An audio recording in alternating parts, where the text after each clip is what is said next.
What up, Laker Nation? It's your boy DTLF back with another video. We officially have the second round matchup between the Lakers and now the Houston Rockets. Just barely survived the OKC Thunder, man.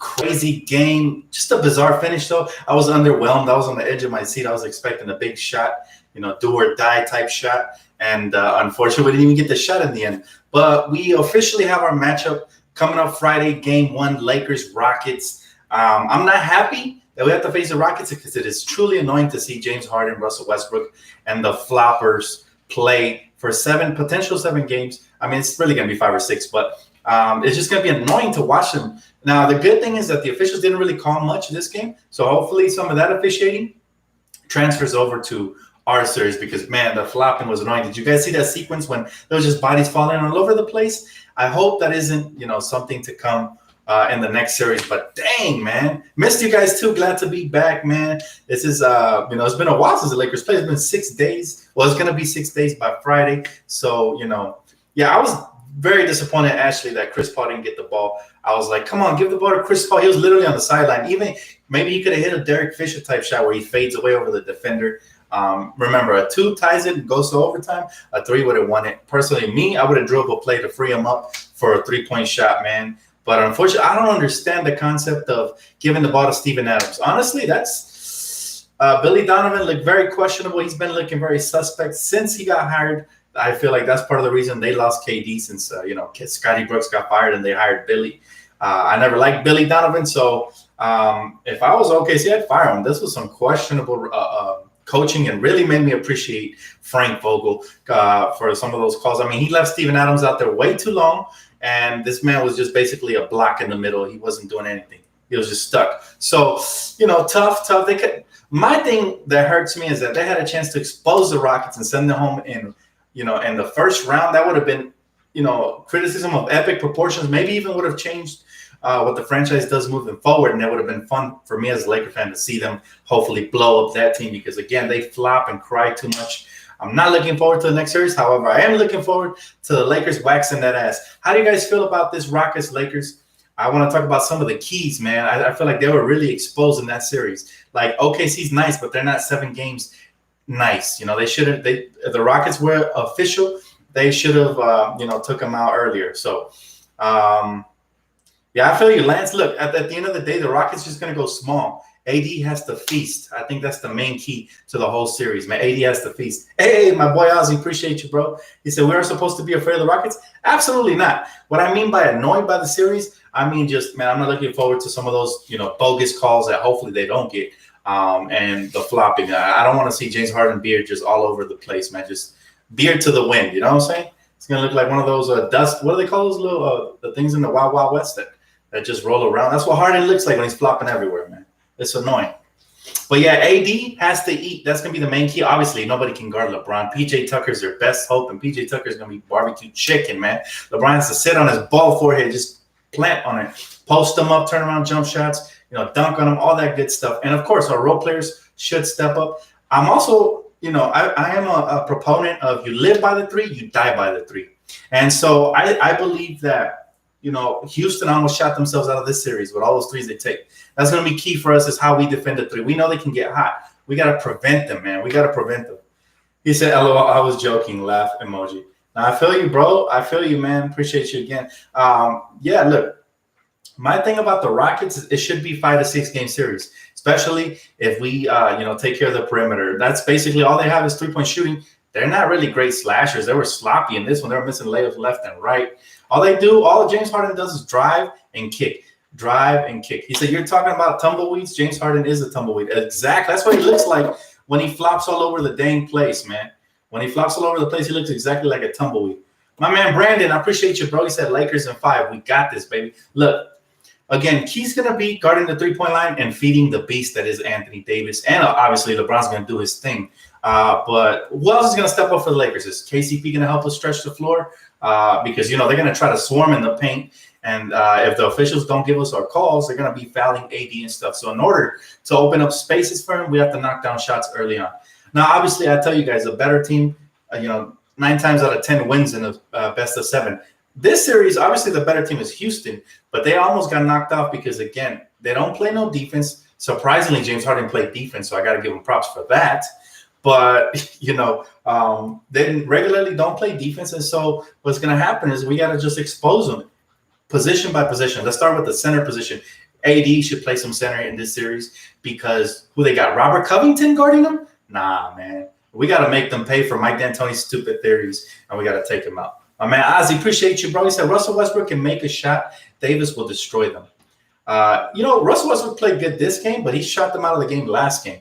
So, again, they're streaky players. Their best bet is getting calls, and this is why James Harden struggles in the playoffs. I tell you guys, he's a fake superstar.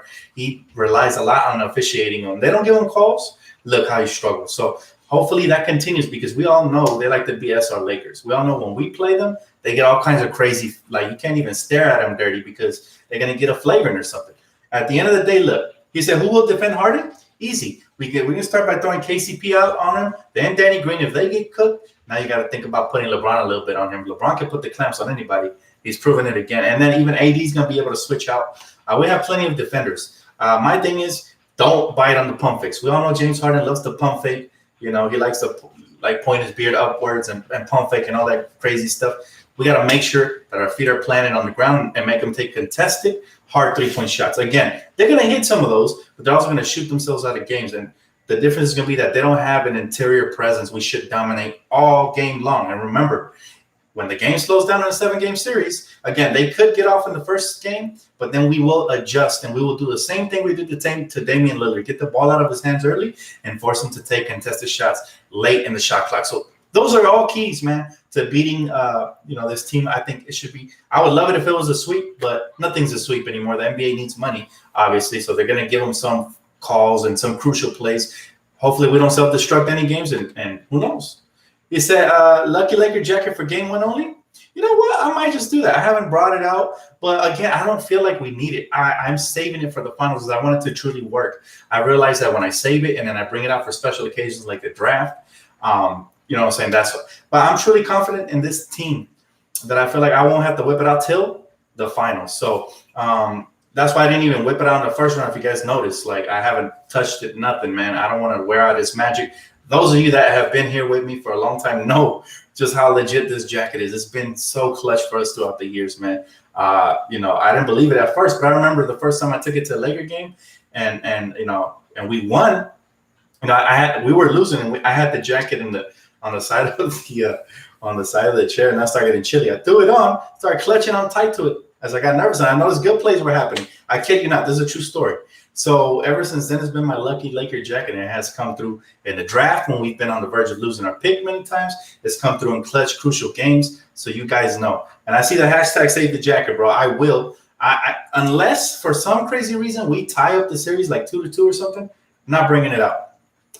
Ozzy coming with the donations, man. I see you, bro. He said, I feel like Waiters or Kuzma can surprise us and go off like Dort did today. And that kid Dort went off, and they just wasted his opportunity because I feel like Chris Paul came up short a couple of times. He still should have had the last shot. But, yeah, man, look, Kuzma, we know he's a big-time player. He hasn't had any huge games, but he's playing his role defensively and he's been locking down in the first round. He focused most of his energy defensively, and, boy, did it help because, again, when Dame was healthy and CJ, these guys, whenever he switched off on them, he was contesting the shots without fouling, and it was beautiful to watch the way he's moving his feet, his defensive footwork. Awesome. Rondo's coming back, so that's the good news. I see my man right here, Nathan, said Rondo playing Friday. They said he should be in uniform. We don't know if he's going to be in the rotation, but he looks buff. Like he looked like he was working out in their free time, during COVID. So let's see how that translates to the court. Now, again, what Rondo's going to bring is obviously the Lakers starters are solid. Our bench is solid, but sometimes we get stagnant. So what he can do is, maybe run some pick and rolls, and just help be another floor general for when LeBron James is resting. That's when I really look at Rondo to run some screen and rolls with AD, maybe some with Kuz, get guys involved, and eventually start slashing when he gets comfortable. Hopefully he gets more comfortable sooner or later. He said, DTLF, did you watch the Heat and Bucks game from the start to finish, man? That game was dope. I couldn't believe last free throw shot from Jimmy Butler. What do you think? Save the jacket. Appreciate you, Justice. I didn't see the whole game. I saw the end. And remember, I told you, I've been predicting these playoff series so far. The only surprise has been the Jazz taking the Denver Nuggets, but eventually my prediction came true of the Nuggets making it to the second round. I told you guys Miami has a great chance of beating Milwaukee. Now they're up 2-0. Now the series is not over. It's not over because sometimes teams go up 2-0 and then all of a sudden teams, they readjust, their schemes change, and things change a little bit. But I still expect Miami to dethrone the Milwaukee Bucks, which I told you guys before the playoffs even started. I wouldn't be surprised if Giannis gets beat before he gets to the Eastern Conference Finals at the very least, and then eventually gets traded or leaves the very next year. So this is something I've been watching extremely close, and I'm excited because I always get excited when superstars move around, unless they're with the Lakers. I want AD to stay. But other than that, when they're on other teams, I always love to see. Like I was hoping that the Rockets lost in this series. That way maybe the Rockets could consider trading Westbrook or maybe even blow it up with Harden because they never get anywhere. I don't know. But, I was looking forward for it, and unfortunately that didn't come to fruition. But we have a chance to knock them out early in the second round. And, again, that would be early considering their expectations. Ozzy, all right. He said, can Howard take more advantage than Adams did? Absolutely. Dwight Howard has been a spark plug for the Lakers off the bench, and I look for him to continue to be that in this series. Now, we have, so many mismatches. Houston does not play defense. They don't. The only one that kind of plays defense is Russell Westbrook. He has active hands. But everybody else, Robert Covington is a solid wing defender, but they're not really a defensive team. They basically just like to run up and down. Hey, what up, Laker Nation for life? What up, girl? He said, hey, Dan, no way JaVale starts over Kuz this series, right? I don't know. Frank Vogel's been starting JaVale, and I don't expect him to have the cojones to change it up. However, you don't break it if it ain't, you don't fix it if it ain't broken. So as long as Kuz gets starter minutes and finishes games when we need him to, I'm okay with it. However, yes, I do prefer Kuz to start. That would be awesome, especially in this series. But if we can just destroy them with size and we can actually get some lobs up to JaVale and get him going and then get AD destroying him with size continuously through a 7-game series, then I say go for it. However, if it slows us down and we get stagnant, definitely. I like moving AD to the 5, Kuz to the 4, and so on and so forth. I got Lakers in 5 or 6, JV. Absolutely. He said Westbrook will eat Caruso for dessert. Man, Westbrook is just, let me tell you, he's all energy, and he's not a very bright player. I'm going to tell you this. He does a lot of boneheaded plays. He's that type of player I don't think is a winning player. A winning player is heady and smart, similar to Chris Paul, even though Chris Paul's known for choking in clutch situations. But I'm talking about a heady player throughout, like a game manager. When sometimes you need that. And I actually think Rondo's a lot smarter than Westbrook. Maybe not as skilled, obviously. And yes, Westbrook will get his layups here and there. He'll get hot once in a while. We got to watch him in the passing lanes. That's where he gets most of his buckets. He goes for a steal, goes the other way in transition, and, easy buckets. So that's what we got to watch for in this next series. We got to take care of the basketball and make them earn anything. Similar to what we did, I feel like we're very prepared for the series because we went up against a tougher opponent, in my opinion, in Portland, and look, we won in 5. Now, again, we're a defensive and offensive juggernaut, and there's nobody who can stop us in the league. I'm telling you right now. Now, 7-game series always starts off in the beginning. It's the most nerve-wracking games, game 1 and game 2, because that's when teams haven't figured each other out. But the Lakers have so many important, smart, savvy players, including LeBron James and AD, obviously. And add Rondo to that mix because he has taken his game to the next level in the playoffs. But the best part is that in a 7-game series, these guys start figuring out that defensive schemes. They start breaking down teams, and then defensively they start figuring out who they have to guard, when they have to rotate, how to communicate, when to switch, all that beautiful stuff. So this is why I told you guys, I made that analogy. I feel like a girl when she's comfortable in her man's arms, they feel safe. I feel safe in our superstars' arms. Those guys are just gonna trump everything. No matter if these guys come out firing hot, I expect the Lakers to recoup, and win the series easily. Ozzy, appreciate you again. He said, how can we defend P.J. Tucker from outside the paint? Well, the thing is, P.J. Tucker is just spots up in the corner. So you have to, obviously the Lakers, they will having a team dinner tonight. So they have to do their research and have to make sure that, they don't give up that corner shot. That's the only one. From the top of the keys, P.J. Tucker's not good. Everything he's going to want to get in the paint. And guess what? We got JaVale, AD, and Dwight waiting for those guys in the paint. So we have to make them work for everything. And then everything outside has to be contested. We know Mike D'Antoni hates to shoot the mid-range, so that's the one we can give up, but still contested. He said, Dan, could you see us going more of a zone this series to keep our bigs at the rim? Houston likes to pull them out to the corner to guard Tucker so they can drive without the rim protection? Good question. And no, we should not adapt to them. They have to adapt to us. What I mean by that is we have bigs who can switch the picks and can rotate out to the perimeter with length, like a block shots. So we have to use that. If we start playing zone, all of a sudden you're giving up. They move the ball extremely well. So you don't want to give up wide open threes, and that's what the zone is going to do unless you play 3-2, right? But bottom line is, we don't want to play no 2-3 and have 3 guys in the paint and 2 guys out there. Definitely not. That's not the way to play versus these Houston Rockets. The way to play is man up. Everybody just clamp up and make sure you communicate off of the screens, because they like to run a lot of screens to, brush their defender off and get guys wide open. A lot of back screens, backdoor cuts, stuff like that. They have athletes on that team. They have guys like Jeff Green who could, rim run from end to end. They have guys like, obviously, James Harden, who's a master in pick and roll. So we have to make sure we take away their strengths. And how are we going to do that? We have to ice the picks. We have to make sure we fight through those, put the onus on the officials to make the right call. If they don't make the right call, then we have to start switching. You know what I'm saying? And then after we switch, we have to make sure we communicate to get back to our defenders eventually, because we can't leave mismatches out there on an island. What you don't want to do is switch everything, especially if JaVale's out on the floor. But if JaVale's not on the floor, then you have that. You have the ability to switch a lot more off of screens, and then, guys being able to defend, especially with Kuz. My guy said the worst Lakers moment in the playoffs against the Rockets was Ralph Sampson and Hakeem defeating them in the Western Conference. I thank God I wasn't alive for that time. That would have been very disappointing, especially with the Showtime Lakers. Oh, no. He said, hey, Dan, no way JaVale starts over Kuz this series, right? To be determined. Again, I'd be surprised. Now, I did hear Frank Vogel said that they were running things they haven't shown on the court yet in practice, so there may be a surprise coming. But as of right now, remember, we have a whole other player to incorporate in Rondo.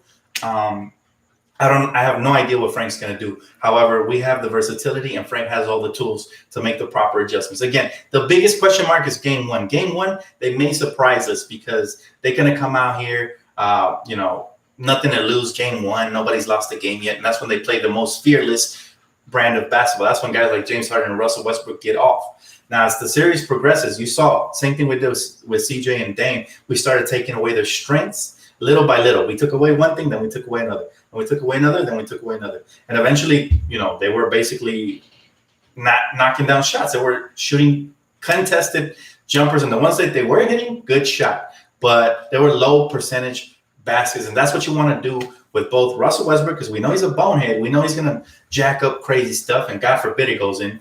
But, if you force him to shoot something crazy, he will. Just make sure that you don't leave the shooter.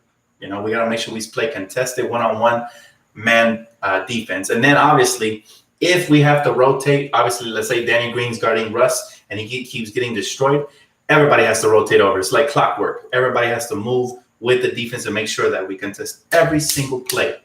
But so far, Frank Vogel has preached defense, and we have played defense, so we look great. So, Dan, what is the game plan for Houston to upset us? What has to go wrong?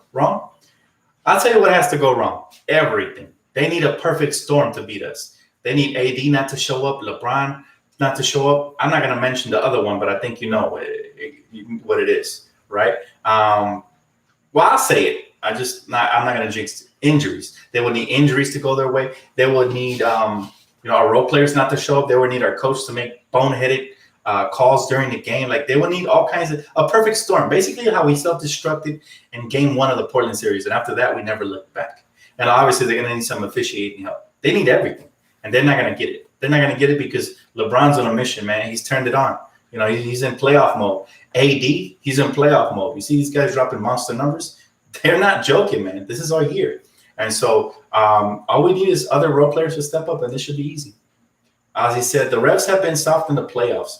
Yeah, we don't need that. I did like in the end they weren't calling a lot of stuff. Like, that would have been stupid if they called a foul.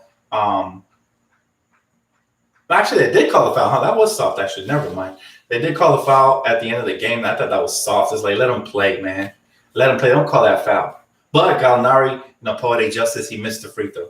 I don't like those kind of calls, especially down the stretch of games, because what had happened was all of a sudden Houston has to defend, they can't deny the ball as easily around the perimeter because now, any shot beats them, even in the paint. So now all of a sudden Steven Adams becomes a lob threat and all kinds of crazy stuff. It opens up the floor a lot more, and maybe even Chris Paul would have got it for the mid-range shot. But, stupid Gallinari missed the shot and the free throw. And the thing that puzzled me is why wasn't Chris Paul going to the free throw line? That really confused me. But again, not my team, not my problem. I don't care. Bottom line is Lakers got this, man. They just got to play smart and expose their weaknesses. And again, we have heady, smart players, including Rondo, that I think they're really going to go into the paint and wreak havoc. I think Rondo's going to post up JaVale when he gets him wide open off of switches. I think he's going to post up AD. I think the Rockets are in for a long, or should I say short series, but it's going to feel long for them. They're just going to be sat on play after play after play. At least I would. If that would be the game plan for me, it's just every single play down, go ahead and just, just if they're fronting you, especially on defense, lob it over to the big man. Just make sure that those guys aren't rotating to deflect the ball. Got to be smart. But, yeah, whenever you get a chance, expose them and just wear them out. Wear them out so they don't have a lot of energy on defense. So that's what I mean on offense. He said, I like Chris Paul. Just hope that we have him. Is he a free agent? Can somebody check for me? Is Chris Paul a free agent after this season? I don't think so. I think he's still under contract, but I don't know. Yeah, I would love to have Chris Paul, even though I wasn't a big fan of him when he was with the Clippers. I hated his flopping and his crying.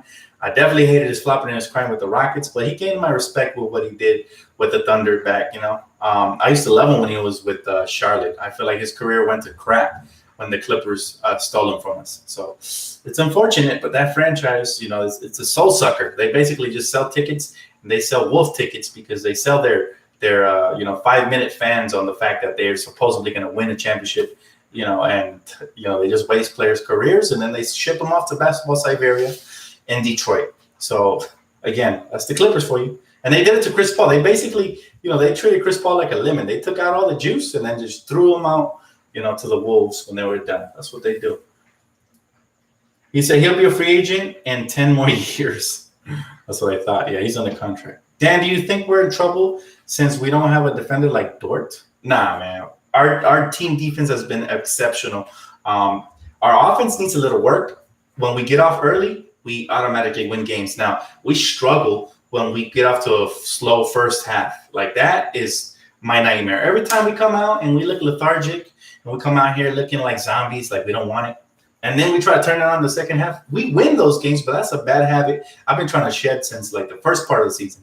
And unfortunately, the Lakers are so talented that they feel like they can coast and turn it on when they want. Now, this also has to do with the fact that we have older players like LeBron, Rondo, older players. So, it's going to happen by default. However, I would love for us to get off the early starts and just demoralize and demean teams from the start. Just step on their throat. Mamba mentality. Too good for Madden. I like that name. He said Kawhi is better than Kobe for more efficient. Oh, I take that back. I don't like that name. Screw Madden, man. Hey, by the way, Kawhi ain't better than LeBron, let alone Kobe, man. Kobe's on another stratosphere. You got to get your basketball IQ up, my man. He said Gallo plus Steven Adams underperformed on both ends. 2 thoughts on Giannis getting shut down. Now, I told you guys about Giannis. I said Giannis is somebody who he had his offense going in the regular season. However, in the playoffs, they take away his strengths. Again, it's harder. When you're a superstar, you really got to show your stripes in the postseason because you have to adapt to whatever the defense throws at you. And what Giannis did was, he kind of, if he doesn't have the lane or he's not out in transition, the wall starts shrinking in on him, and he doesn't have that jumper to stretch the floor and open up things for his teammates. So, obviously they're playing him for the slash and for the pass, not for the shot. So since they know this, defensive schemes are easier on a player like Giannis. As athletic and great as he is, he's still going to struggle in a 7-game series, especially versus a team as versatile defensively as Miami. They got Jimmy Butler, Bam Adebayo. They got all these guys. And then offensively, they got Goran Dragic, guys who can knock down shots. Obviously, Jimmy. And that Tyler Hero kid, man, he's fearless for a rookie. He knocked down some big shots today. Ozzy, my guy, he said, would be frustrated if they jack up threes first half. Yeah, and that's the thing about Houston, man. Houston's going to jack up threes. Now, the Lakers shouldn't match it. We should still go for the higher percentage bucket because most of the games we end up like 10 for 40. That's not good. We're shooting like 15%. Nah, we got to start inside, and then if we have it going, go ahead and shoot from out, because I notice it's infectious. It's very infectious, man. So that's what we got to do, man. I'm not worried. I'm not worried. I'm not tripping. Look, at the end of the day, guys, the Lakers got this. I'm not worried about the West at all. Like, I look at the opponents left. The only team that would kind of concern me a little bit is the Denver Nuggets, because, like I said, they're very well-rounded in every position. However, concern is different than worry. Just a minor concern, you know what I'm saying? I'm not worried about anybody in the West till we get to the East. The East looks more formidable this year. When we get to the finals, we got to go up against a team that, like Boston. Boston is well-rounded.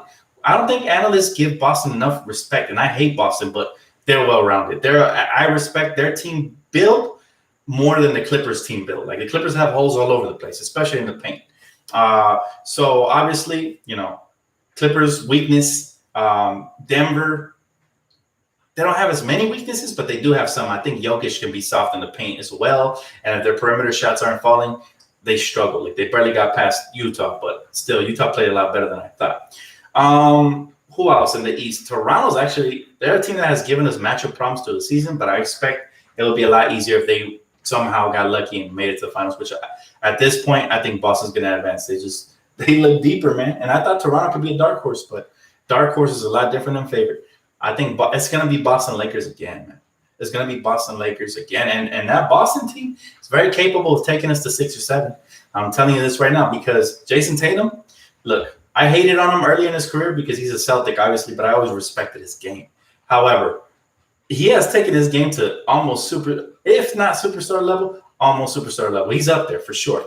And Jaylen Brown is very underrated. Marcus Smart's knocking down shots, and he's known actually just to be a defender. Their big men are decent. I'm not going to say they're as good as ours, but, they have decent big men, and they're just very well-rounded. So right now it's looking like Boston or Miami, because let's not disrespect Miami. Miami, very formidable, man. Jimmy Butler gave them that edge that they needed. They were unexperienced before he got there. They had some feisty dudes like Goran Dragic, but they didn't have that leader, that guy to just take them to that next level. And that's what Jimmy did. And that was a perfect fit for Miami, man. They've been one of the most underrated teams throughout the course of the season. They've just been killing it, man. Killing it. So, right now it's looking like I'm not going to, dare I say, sweep of the Milwaukee Bucks. That would be atrocious for them. It might end like 4-1 or 4-2, but I think Miami's the favorite there. Not just because they're up 2-0, but because they're just more well-rounded. And like I said, in the playoffs, well-rounded teams are the winners. That's just how it goes. He said, what up, DTLF? Nice to hear from you. Let's go Lakers in 5. Thank you, Jose. Appreciate you, man. I'm feeling good. The playoffs have been very entertaining, man. The playoff bubble has been a success. We have to give the NBA credit for that, no matter what the haters say. Trump, idiotic ass, says crazy stuff. Doesn't matter. Like, the NBA has been the most entertaining sport before COVID and after COVID. So they continue trending up, and I love it. But again, Final Four, I think it's going to be Lakers versus the Nuggets, and I think it's going to be Miami versus Boston.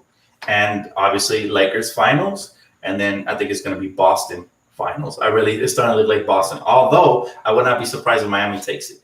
But either way, and obviously, who the champions are going to be. They're wearing purple and gold. If your team is not in purple and gold, they're not going to be champions this year. It's destiny is written on the wall. We're the most well-rounded team, the most star-studded, meaning our superstars, shine far and above, anybody. This man won. You said Miami versus the Clippers. That's a pipe dream. Clippers ain't making it out of the second round, let alone if they get lucky enough, if they get blessed by the refs, they're not making it past the Lakers. That's a pipe dream, man.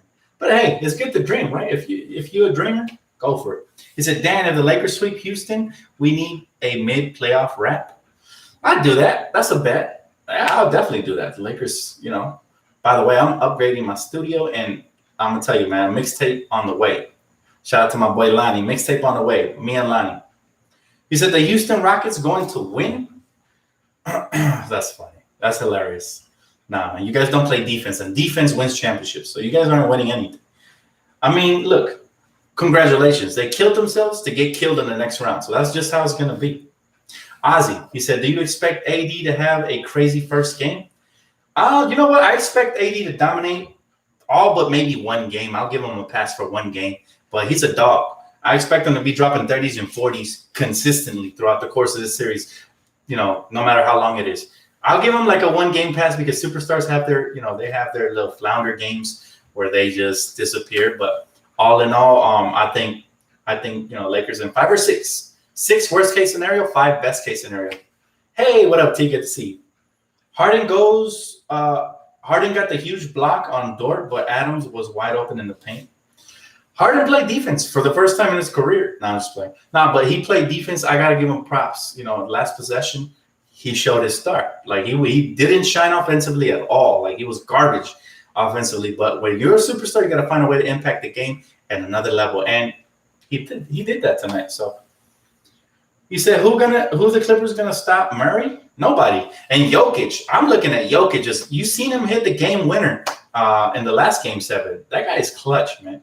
And he's legit. Like, Zubats is not gonna even tickle the Joker, man. Joker's about to go off in this series. I expect him averaging close to 30 with like maybe 6, 7, 8, 9, 10 assists. Who knows? And a lot of rebounds. And then Jamal Murray. Hopefully his quad injury is nothing serious, but they got Gary Harris back, and he's still kind of finding his way. But if he does, game over, man. Game over. I'm telling you. Jonathan Reyes, he said, Dan, it is important that we hit our threes, a.k.a. Danny Green. I appreciate the donation, bro. Danny Green, look, he had like 1 good game in the last series. We need at least 2 to 3 good games of a playoff series by Danny Green. Same thing for KCP. We need at least 2 to 3 if you're going to be on the starting lineup. Now, if they don't play good in this series, if we still win somehow, but if they don't play good, we need those guys traded, both of them, in the offseason or cut. I think we have a team option. I see Fred VanVleet as our main target if we cut Danny Green. I'm telling you right now, we need a point guard who can score and stretch the floor, very similar to Derek Fisher, the way he used to do it in the triangle. Not that we run the triangle, but, man, it would be a lot easier for LeBron and AD to stretch the floor. We had I just said his name. My goodness. Ozzy, appreciate you, man. He said Harden and Westbrook won't handle LeBron's defense if they need a last shot. I agree, man. I agree. And those guys both can put the clamps. That's the beauty of it. They're two-way superstars. But all in all, look, the Clippers, it's going to be a fun series. I think that's going to go 6 or 7 as well, unless, Gary Harris steps up in that series, and that could be a 5 to 6 game series. At worst for the Nuggets. But I think it'll go 7 just because obviously Gary Harris is still not all the way back. But I do expect the Nuggets to come out on top because they're the deeper team. And again, depth matters. And they have 2 stars too to match with the other 2 stars that the Clippers have, or should I say 1.5 stars, because Paul George is playoff P. He's been trash. So if he's only a half of a star, it's going to be even easier for the Denver Nuggets. He said Rockets will sit on their ass by the second quarter. They will be blown out by the Lakers. Look, man, I can't wait to see how the Lakers basically solve this puzzle because every series is a puzzle, and the quicker we solve it, the quicker we advance. So I can't wait to see how quick we solve it and how we solve it. It's going to be fun. It's going to be a fun series, but also very irritating because we know the flopping is going to be there, and it's going to be up to the refs to either, reward them for their stupid flopping or just look the other way. I pray to God that they look the other way because I don't want to see James Harden at the free throw line 40 times a game. He said, Dan, Ticket TV said the Lakers losing to the Clippers. Oh, my God. I'm tired of it. I'm not going to read any more Ticket TV comments, man. That guy's annoying. Like, claims to be a Laker fan, but he keeps rooting against us. It's, like, pathetic at this point. It's like, you guys shouldn't even give him views. He's just annoying. You're not a Laker fan if you're rooting against the Lakers. Like, it doesn't work that way. It doesn't. He said Clippers waste players' primes. That's all they do. But players love it because they collect in paychecks. We found out that Kawhi Leonard's all about his money. He just went to get the max contract, and he wanted to be the brightest star on the team. So, he went to the Clippers. That's the safest place. He knew that coming to LA with the Lakers, he wouldn't be the brightest star on the team because LeBron is the best player in the world. So, he knew he wouldn't be the brightest star, and he's a hater. Unlike Anthony Davis, who just wants to win, and he knows his time will come to actually be the brightest star on the Lakers. But right now, he's the sidekick. He's the number 2. So at the end of the day, look, I'm going to tell you guys this. The Lakers are blessed because not only do we have the deepest team, we have a way better coach than we had last year, which is huge, man. That's huge. The coaching matters. I saw Frank Vogel make adjustments after game 1 that basically won us the next 4 games. So if he can do the same thing the rest of the playoffs, it's over because we have the talent. We have the pawns. We just need the the chess players to move the right pawns at the right time. That's it. He said, AD knows when he knows. Oh, yeah.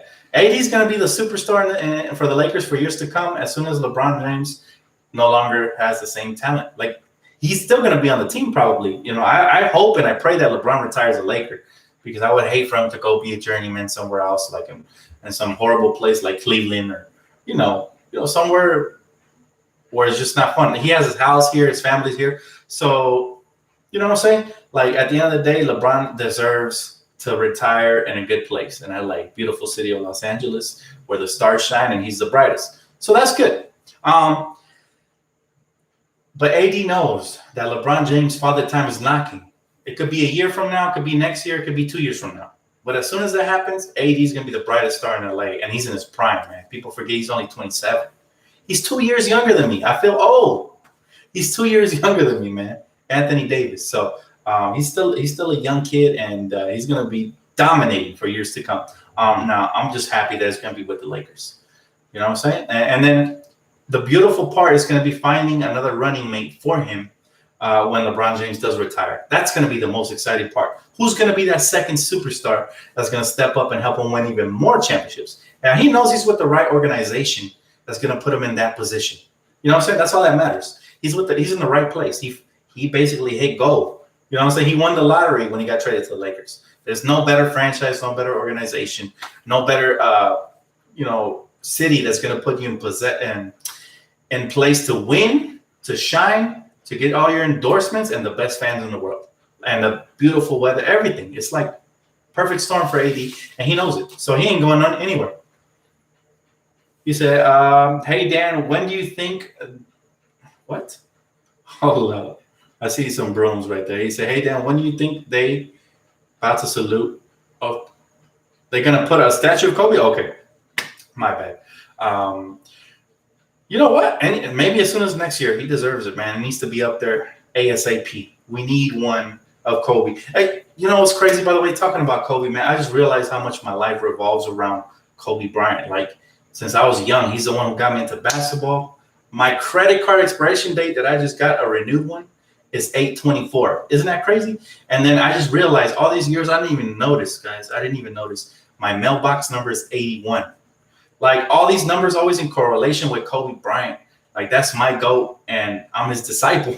I'm a Kobe follower. And my whole life, I feel like I'm destined to be his disciple. I'm destined for greatness. If I can just get like 1/10 of greatness, if I could just take a little bit off of Kobe's career, that'd be great, man. But it's just crazy, right? How these numbers, I have noticed, like my test scores, I was always getting like 81%. Like, it's crazy. I was barely making it, guys.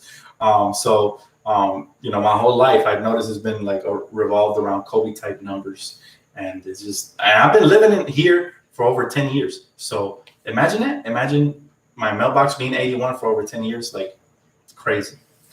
He said, notice Chris Paul on the last play. He did not even try to get free to get the ball. I think OKC threw the game on purpose. I did notice that. I don't want to criticize Chris Paul. Maybe he ran out of gas, but you know what? That's a good point. I don't think they threw the game. I just think Chris Paul maybe he knew he wasn't going to get the ball. Maybe the play was drawn up for somebody else, and he wasn't in a good spot to shoot it anyways. But, yeah, if I was Chris Paul, I want that moment. I would have fought. I would have basically – I don't care if they call an offensive foul. I'd rather end the game like that than to let Steven Adams catch it with his stone hands and just lose it out of bounds. Like, that was the worst-case scenario. But, again, I think that coach is horrible. Billy Donovan, they had many chances to put the game away, and he didn't make the right calls. Like, leaving Steven Adams out there when he was not being effective at all was a horrible decision. Like, they weren't even running screens off of him and doing crazy stuff, man. Oh, he just noticed that. That's a good point. He said, Dan, the 2K18 behind you is 81 backers. You see what I'm saying? Like, that always happens to me, guys. Some sort of Kobe correlated number. It's always like, it makes me emotional to think about it. Like, maybe there's nothing to it. Maybe it's all in my head, but it's always like Kobe related numbers, man, behind me.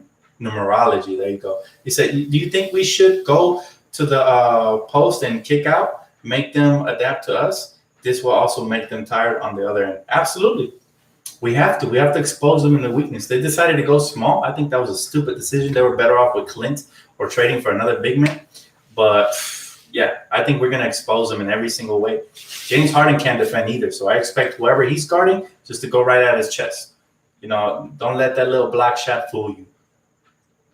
He said, what do you think about the ref on the Heat Bucks game? And what about Defensive Player of the Year and MVP being limited by the Miami's defense? He looks like a normal star in the playoffs.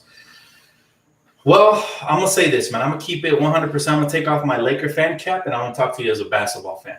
Here's the problem with Giannis and his team, okay? He's definitely not the Defensive Player of the Year. He's not the MVP. We have both of those on our team, whether they get the award or not. So just to clear that up, I'm very disturbed by the fact that the NBA keeps babying Giannis, giving him all these free awards just to get him to stay in Milwaukee, which is really what they're going for. We know the NBA likes to manipulate and pull strings behind the scenes. They probably tell him, look, Giannis, you keep winning here. You keep winning all these accolades and awards. You're not going to get it in a bigger market. So it's going to be harder because they get penalized for having more stars. However, to your second part of your question, Giannis always struggles in the playoffs because Milwaukee's not building the right team around him, if you think about it. Who else can you count on for a bucket besides Giannis in the clutch? Chris Middleton is not that good. He's not a clutch shooter. He's not somebody you can give the ball to him and go get you a bucket. He's somebody like Rashard Lewis who could spot up and knock down open shots. He plays decent defense, and he can give you anywhere from 25 to 30 points on any given night. However, there's a difference between giving you points and giving you clutch buckets. And this is where the Lakers, they really shine. We have guys who can give you clutch buckets in the fourth. We have guys like AD who can take over at any minute, guys like LeBron. And when they both take over, it's over, man. We blow teams out of the water. They only have Giannis. And Giannis has weaknesses. Again, the difference between Giannis and our superstars, our guys are two-way players who can get their buckets any way, shape, or form. Giannis, he reminds me of LeBron earlier in his career, where he didn't have that consistent jumper and teams would just force him to drive into double teams. And then when they kicked it, they were playing the passing lanes, and he would struggle down the stretch of games. It took him till he went to go play with Miami to learn from Dwayne Wade and developing a consistent jumper to become that mega star that he is today. But right now, Giannis is still a baby, man. And he's still, the scary part is he still has a world of potential. But like I said, he's not ready yet. And they didn't build the right team around him because they got guys that just aren't clutch. We know Brook Lopez ain't that good. He looked good in the regular season. Everybody was saying, oh, we shouldn't have let him go. I'm like, Brook Lopez is not that good. So I'll take JaVale McGee's defense over Brook Lopez's soft ass. Like, Brook Lopez is the type of player that he disappears defensively in the clutch, crucial situations. Yeah, he's a good shot blocker, but it's like ghost defense when it matters. And then he's not going to knock down clutch buckets in the playoffs. Maybe in the regular season he will when there's no pressure, but in the playoffs, it's a different type of animal. So he doesn't have the right team around him. Eric Bledsoe, plagued with injuries. He's not the same player he was with Phoenix. I could just go down the line and Wesley Matthews ain't the same player he was since Portland, since 2 teams ago. So this is why Giannis should leave, and hopefully to the Lakers. But right now it's just a pipe dream. But yeah, that's just how I feel. He said, thank you, DTLF. Ain't blind to the fact Giannis, like Harden said, his game isn't even a skill. It's just dunking. Harden said anyone can dunk. We are woke. No, I'm not saying he doesn't have skill. I'm just saying he has weaknesses that other superstars don't as much. Guys like LeBron and AD don't have those weaknesses. Like AD to me is a perfect hybrid type player. And obviously nobody's really perfect, but that's as close to perfection as you get. AD plays defense. He can handle the ball. He's a big man who's a hybrid. You never seen nothing like it. Plays defense, rebounds. He's tough in the paint, good footwork, soft touch, handles, jumper, stretch the floor. Like, what can't he do, right? So when you look at Giannis, you look at his weaknesses, consistent jumper, creating off the dribble as far as not being layups, like teardrops in the lane, other little moves. He doesn't have too many. He's very stiff. So he has weaknesses. And so he needs to continue to work, just like Kobe continued throughout the course of his career, even into his 30s, to continue to develop counter moves to the defenses. In the playoffs, defenses take away your strengths, and you have to have other strengths to counter. You know what I'm saying? Clemente, appreciate you, bro. He said LeBron got to the finals in 2007 with less talent, went to Game 7 with Big 3 Boston in 2008. LeBron's a beast. He's always been a beast. He's always been different. We know that, man. You know what I'm saying? So appreciate the donation. But what I'm saying is he still had weaknesses then. Like, if he was the player he is now, then he probably would have had another ring. Like, even though he had a weaker team, I get that. But I'm just saying, like, and by the way, he got to the finals. He willed that team to the finals. So I remember, man, I was a big fan back then Like I said, I had an up and down relationship with LeBron. Early in his career, I was a huge fan. I was rooting for the dude because I love greatness. I love it. Because I think AD is even better than Giannis now. AD has off dribble, jump shot, turnaround, post moves, and reliable threes. I've been saying it for the longest. I'm saying maybe AD's game is not as athletic or sexy as Giannis's game, but to me, it's sexier because he has better footwork. He has more go-to moves, especially in the paint. Like, yeah, I've always said it. I would take AD over Giannis. I said it at work. They thought I was crazy. I said I would take AD over Giannis any day. I feel like he has less weaknesses. The same argument I'm making with you guys right now. Absolutely. Good point. He said, props to that player from OKC, Dort. Dude was a nice pickup for OKC. He stepped up big time tonight, even though he had one dorky move, to play to the punt where he looked to throw it off of James Harden, even though his foot was already out of bounds. You got to look to shoot that, man. He was open after he got that rebound. He said, AD has a sweet J, Giannis don't. And he has a back-to-the-basket game as well. He said, does AD have a signature move? Yes, he does. You haven't seen it? It's nice, man. His signature move is nice. It's one of two things. He'll back you down with a couple power dribbles, and then he'll either hit the turnaround jumper, similar to like KG's, or he'll do a drop step and then attack the rim. Those are his go-to signature moves. Now, look, I paid close attention to players' games. LeBron's, everybody knows his signature move. He got the little two-step dribble, step back, three-point shot, or he got the one where he sizes teams up, and then he uses this offhand a little bit, not to push off, but just to seal the defender's hand away from the ball, and he'll drive either right or he'll do the opposite going left, and they can't stop him when he drives. So, yeah, those are their signature moves, and it's awesome to watch. But when they play pick and roll, it's crazy.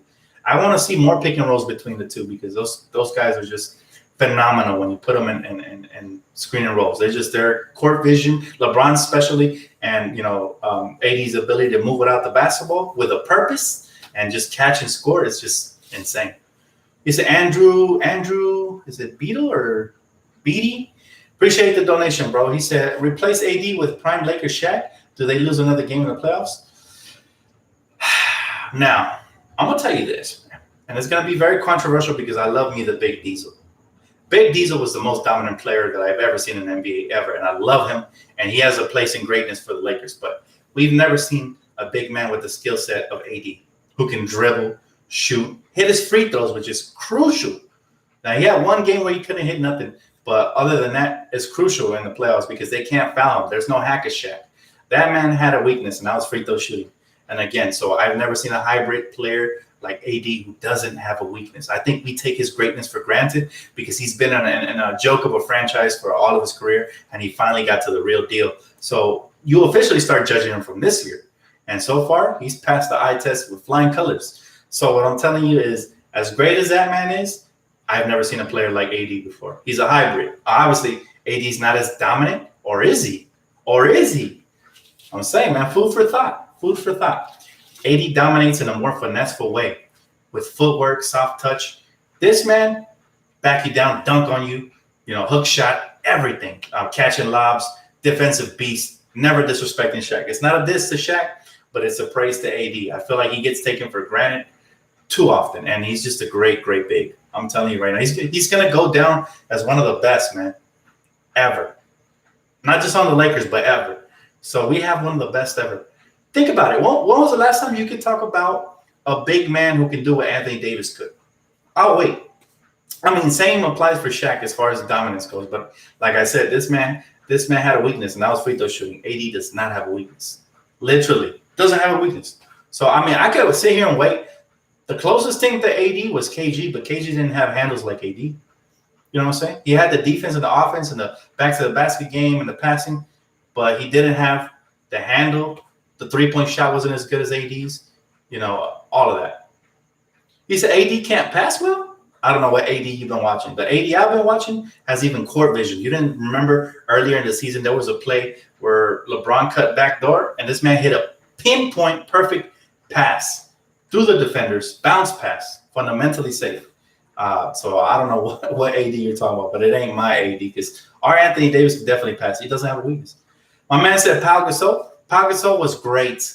He stepped up those 2 years we won the championship, but he still didn't play half as good as defense as my man AD plays. I'm sorry. Sometimes his biggest criticism is that he was too soft.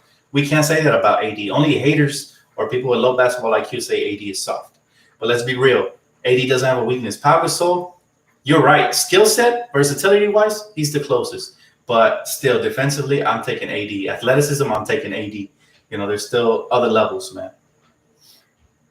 The Dodgers won. That's what's up, man. That's what's up. He said, Dan, are we going to see Kuz in the starting lineup? Man, I feel like I've seen this question 5 times. I don't know, bro. I don't know if we're going to see him, but I would love to see him. I definitely would. I definitely would. He said AD equals KD. Yes. Yes, AD is very similar to KD, except KD has a better face-up game and AD has a better defensive game. But yeah, I mean, that's a good comparison. But still, I'll take AD simply for his size, versatility, and defense. He said, do you respect Westbrook since he played hard every game and doesn't flop? No, Westbrook flops, especially since he joined the Houston Rockets. He flops. Do I respect this game? I'm not a huge fan of his play style. I feel like there's a lot of hero ball that goes into him and James Harden game. And remember what Kobe Bryant said? And he was right. You can't win that way. So to me, those guys aren't winners. Would I like him to be on the Lakers? Sure, because he has fire. He plays hard, and he would fit right in with LeBron and AD. Yes, I would definitely love him. But if I didn't have LeBron or AD, would I build my team around him? Nope. If I was a GM, I'd trade him and get as much young talent as I can for him. Personally, nothing personal. I just feel like I'm not hating on Westbrook. I just feel like Westbrook is not a winner, man.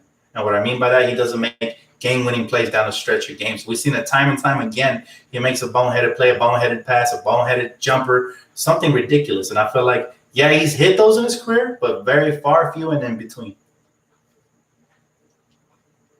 He said AD was feasting under the bucket like a 5 all game. Rockets get ready for that energy living at the foul line. Yeah, AD's going to eat. AD's going to eat. LeBron's going to eat as well. So I'm not worried about those guys. I just want to see who else is going to step up for the Lakers and be great. He said, what do you think about – I hate it when I start reading a question and then it scrolls up. Here goes. My man Alchemy said, yo, DTLF, what do you think about who? I don't know what that is. Is he a player closest to being Kobe 2.0? Are you talking about Tatum? I think you're saying Tatum, but it says Tatis. I think it was like I think he miswrote that. Tatum, is he close to Kobe? Not even close, man. Tatum's really good. Tatum is a beast. Let's not start. I feel like people get carried away by how good he is. I think Doncic is better than Tatum. Like, if I had to draft one of the two, I'm taking Doncic. Straight up. And I still don't compare him to Kobe. And not just because he plays different styles or whatever. Tatum has a lot of similarities, but he's actually closer to Paul Pierce. People forget he was good. Paul Pierce was great when he was with Boston, especially in his prime. When he got a little older with KG and Ray Allen, he wasn't the same. But he's closer to Paul Pierce. He reminds me a lot of him when he was younger than Kobe. Kobe, just a different level. I've never seen nobody even close to him. Jordan and Kobe, they're like on a different. Now, I'm not saying he's Paul Pierce. I'm just saying his play style. If I had to compare a player to Tatum, that's tough, man. It's tough. I'd say I'm going to give him T-Mac, but not as athletic, but T-Mac. You know, T-Mac was somebody who could fill it up. He's somebody who was close, like he was a very good superstar, but he was never on Kobe's level. So I would say T-Mac. You know, T-Mac was like, he's closer to T-Mac than Kobe. And also, I say his floor being Paul Pierce and his ceiling being T-Mac. That's where I put him. Not to hate, but nobody's Kobe, man. His footwork, his heart, his determination. I haven't seen that in Tatum. I haven't seen the footwork in Tatum. He's a great jump shot maker. He can take you off the dribble. He's athletic. He's explosive. He's got handles. He's got it all. But, Penny Hardaway. Yes, I was thinking of Penny. I just forgot his name. That's another great comparison. Penny Hardaway. Heck yeah, man. Because LeBron, AD, McGee, and Howard will feast versus the Rockets, and I can't wait for it. My man Nemo is hyped. He said Lakers in 3. I love it. Yeah, Penny Hardaway, man. That's a great comparison right there. Yeah, he's more like Penny, but with a little more size, right? Because I think Tatum is 6'8". But yeah, play style, nowhere near Kobe. I don't think we'll ever see another Kobe Bryant again, man. Y'all making me get choked up, but I don't think we'll ever see another Kobe Bryant. We'll never see another Bean, another Black Mamba. If we ever get blessed enough to see him, we better cherish that player, man, because I feel like not us Laker fans, we loved Kobe, but a lot of the media and other fans took him for granted till he was gone. And that's why I always say you got to respect greatness. Even if we hate a player, like I hate Boston, but I still respect Tatum. And I say he has really surprised me. He's going to be a great player, and he already is. So you got to show respect to the opponent, even if you hate them. I hate the Clippers, but Kawhi is a special talent. We know that. He has no personality. I mean, he's basically a walking, talking stick. But, he's great. Paul George, I have no respect for him. Straight up. I can't even talk nice about Paul George. He said Devin Booker is better than Tatum?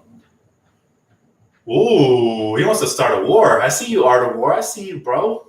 They're two completely different players. One is more of a sharpshooter. I like Devin Booker, but I think he's a little overrated. As good as he is, he's been great. He was great in the bubble. I think he's a little overrated.